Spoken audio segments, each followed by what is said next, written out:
Hello coders, and welcome to How to Fix. In today's video, we'll be focusing on a new bug that you might find challenging to solve. So without further ado, let's dive into today's bug. Now, let's execute code 1 to generate the error and observe what happens. Here's the elucidation and the resolution to the bug. Do take a moment to pause the video to understand the explanation. Let's now correct the code and take a look at the resulting outcome.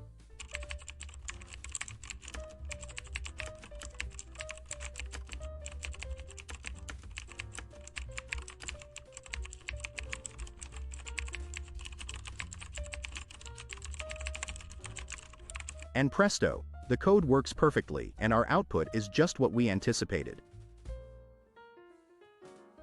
The bug is no more.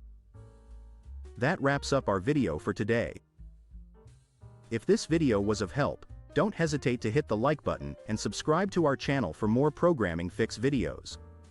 Keep the curiosity alive, keep growing, and happy programming to all.